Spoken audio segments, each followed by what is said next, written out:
Anak-anak yang dikasih Tuhan, pada kesempatan pagi hari ini kita masih mempelajari tentang anak yang hilang yang sudah kita bahas di beberapa waktu yang lalu.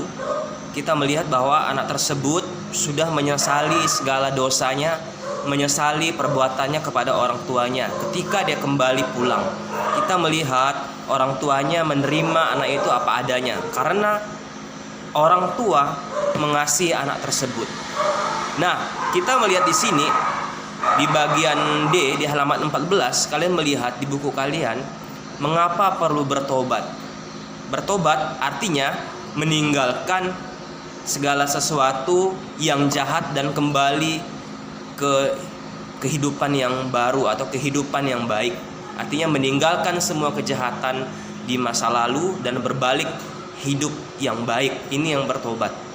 Nah, di sini Yesus pernah bercerita tentang seorang anak yang hilang yang sudah kita bahas sebelumnya, bahwa anak tersebut menyakiti hati ayahnya. Cerita ini kita sudah melihat di Injil Lukas 15:11 sampai yang ke-32. Di situ dikatakan anak yang diceritakan dari kisah ini adalah anak yang menyakiti hati ayahnya. Anak yang suka hidup berfoya-foya, yang menghabiskan uang orang tuanya. Nah, di sini kita melihat ketika anak tersebut pergi dan meninggalkan orang tuanya karena dia suka berfoya-foya, kita melihat timbullah penyesalan dalam dirinya ketika semuanya habis, ketika semuanya hilang. Dia mau kembali kepada orang tuanya, dia mau pulang ke rumah, tetapi dia khawatir, tetapi dia takut. Kenapa dia takut? Takut orang tuanya tidak mau menerimanya. Kita melihat di sini bahwa dalam cerita ini, ketika dia pulang, kalian sudah tahu bahwa orang tuanya tetap menerimanya apa adanya, karena orang tua sangat mengasihi dia. Kita melihat ketika dia mau kembali, ketika dia mau meninggalkan kehidupan yang lama, ketika dia bertobat dan berbalik ke kehidupan yang baru, orang tuanya menerima dengan sukacita. Nah, saat ini kita melihat juga tentang dosa. Nah, dalam perjanjian baru, kata bertobat atau pertobatan berarti perubahan pikiran disertai dengan penyesalan. Perubahan pikiran disertai dengan penyesalan dan perubahan perilaku, ya. Perilaku yang jahat, perilaku yang menyakiti hati Tuhan, kita tidak lagi melakukannya. Jadi kita mengubah sifat kita, mengubah karakter kita menjadi lebih baik. Itu yang dimaksud dengan bertobat. Nah, di sini pertobatan meliputi 3 hal mendasar dalam diri manusia, yaitu pikiran, perasaan, dan kehendak atau keinginan. Ya, kalian bisa buka sendiri. Jadi orang-orang yang bertobat mengalami perubahan pikiran. Perubahan pikiran yang tadinya melakukan kejahatan, yang tadinya melakukan tindakan yang menyakiti Tuhan. Nah, ketika mereka sudah bertobat, mereka meninggalkan semua dan berbalik kepada Tuhan. Jadi ini yang dimaksud dengan perubahan pikiran. Yang tidak lagi mencuri, yang mungkin suka mencuri. Kalau anak-anak di sekolah mungkin suka mencontek, suka mengganggu teman. Tetapi ketika sudah bertobat, dia tidak lagi melakukan hal demikian, karena dia sudah berbalik kepada kehidupan yang baru. Nah, di sini kita melihat perubahan pikiran, perbuatan atau hidup mereka yang berdosa.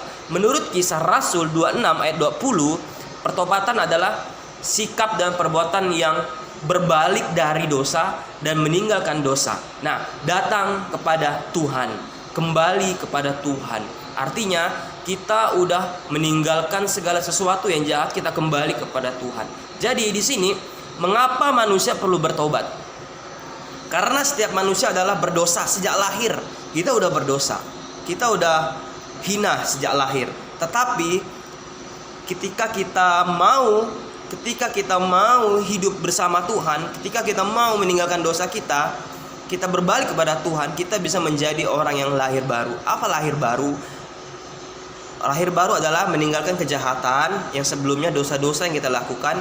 Kita kembali lahir baru, artinya bukan berarti kalian masuk ke rahim ibu kalian, tapi kalian sudah meninggalkan kejahatan yang lama dan percaya kepada Kristus sebagai Tuhan dan Juru Selamat.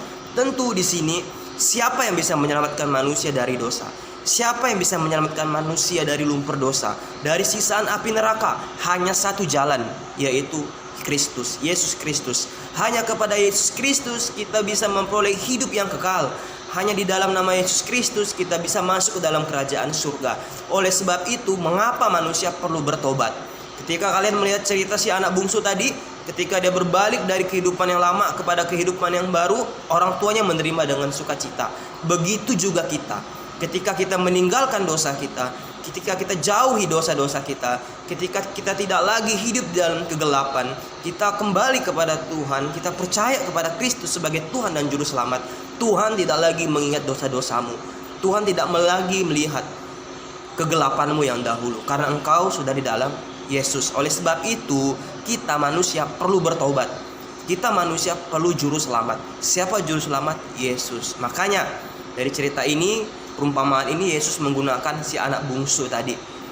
Karena melalui orang tuanya dia bisa kembali, melalui orang tuanya menerima dengan apa adanya. Begitu juga kita manusia. Ketika kita mau sungguh-sungguh bertobat kepada Tuhan, Tuhan menerima kita dengan sukacita. Terima kasih.